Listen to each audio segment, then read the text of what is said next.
প্রিয় দর্শক, আসসালামু আলাইকুম। অন্যরকম এক বাংলাদেশ, অন্যরকম ঢাকা বিশ্ববিদ্যালয়। এই ঢাকা বিশ্ববিদ্যালয় চত্বরে এখানে কোরআন তিলাওয়াত হচ্ছে। এই জায়গাটাতে ঠিক গত রমজানে কোরআন তিলাওয়াত করার জন্য কিছু শিক্ষার্থীকে শোকজ করা হয়েছিল।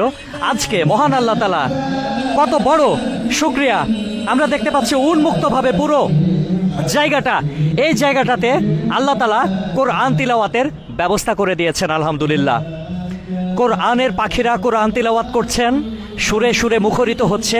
হাজার হাজার মানুষ এখানে এসে কোরআন তিলাওয়াত শুনছে। এমন একটা বাংলাদেশ আমরা চেয়েছিলাম। এত সুন্দর চমৎকার একটা আয়োজন ঢাকা বিশ্ববিদ্যালয়ে, কোরআন তিলাওয়াতের আয়োজন, সাংস্কৃতিক সন্ধ্যা, ইসলামিক সাংস্কৃতিক সন্ধ্যা।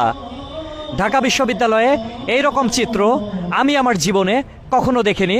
এতটা সুন্দরভাবে, উন্মুক্তভাবে, এইরকমভাবে কোরআন তিলাওয়াত করা হচ্ছে। কোরআনের বাণী সবাইকে শোনানো হচ্ছে।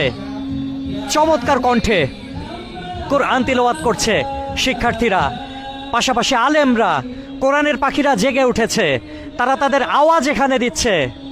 পাখির কলকাকলিতে মুখরিত ঢাকা বিশ্ববিদ্যালয় চত্বর, এই জায়গাটা আজকে পবিত্র একটা জায়গায় পরিণত হয়েছে।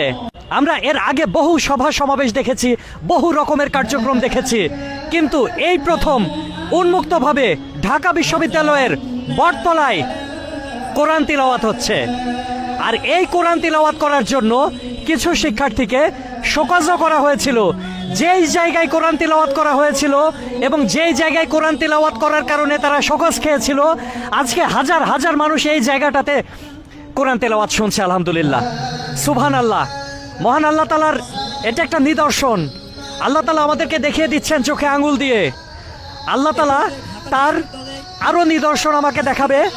ইসলামের আলো চারদিকে প্রস্ফুটিত হচ্ছে। এভাবেই জেগে উঠুক মুসলিম সমাজ, এভাবে জেগে উঠুক সমগ্র বাংলার মানুষ, এভাবে দলমত নির্বিশেষে এক হয়ে হাতে হাত রেখে কাঁধে কাঁধ মিলিয়ে সবাই সম্প্রীতির বাংলাদেশ গড়ি। আসুন আমরা এগিয়ে যাই। আসলে দেখেন, ঢাকা বিশ্ববিদ্যালয়ে বিভিন্ন নানা পথ মত দলের মানুষ এখানে শিক্ষার্থীরা পড়াশোনা করে। আমরা দেখেছি এখানে ছাত্রলীগ, এখানে ফেডারেশন, ছাত্রফ্রন্ট, মানে প্রত্যেকটা রাজনৈতিক দল এখানে প্রোগ্রাম করতে পারলেও কিন্তু এখানে মানে ইসলামের নাম নিয়ে কোনো কিছু করা যেত না। ইসলামোফোবিয়া কাজ করতো।